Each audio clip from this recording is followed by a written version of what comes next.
Hello everyone, সবাইকে জানাই Mary ক্রিসমাসের অনেক অনেক শুভেচ্ছা। তোমরা সবাই কেমন আছো? আশা করি সবাই ভালো আছো, আমিও ভালো আছি। তো তোমরা আজকে কে কোথায় ঘুরতে গেছো আমাকে তাহলে কমেন্টে জানিও। তো আমাদের যতই অকেশন আসুক আর যতই অনুষ্ঠান আসুক না কেন, আমাদের তো কাজ করতেই হবে। কাজ ছাড়া তো আর কোনো কথা নেই। তো যেরকম সকালবেলা উঠে কাজকর্ম করার সমস্ত কাজকর্ম করে নিয়েছিলাম।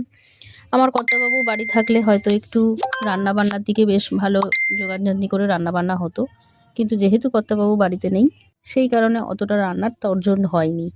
উনি থাকলে হয়তো একটু মাংস এগুলো রান্না হতো। যাই হোক, আমি কোনো রকমভাবে কাজকর্ম সেরেছিলাম। খুব একটা ভালো নেই, দেখো মুড়ি টুড়ি দিয়ে শুয়ে আছে, ঘুমাচ্ছে। তাক ঘুমাক, এমনিও ঠান্ডা, শরীরটা ভালো নেই, ওই জন্য ওকে আর ডাকলাম না, ঘুমাক। প্রচণ্ড ঠান্ডা। বসে পড়েছি চা নিয়ে, চা হয়ে গেছে।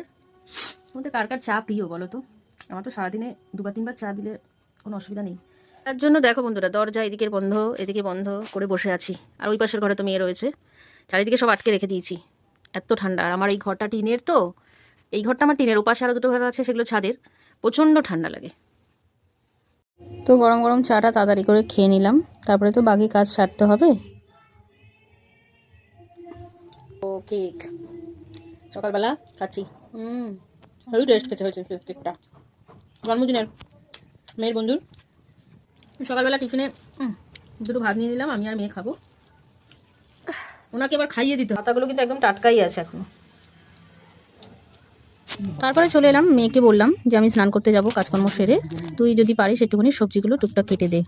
ও রোদ্রে বসেছিল, ওর শরীরটা ভালো না, রোদে গিয়ে বসেছিল।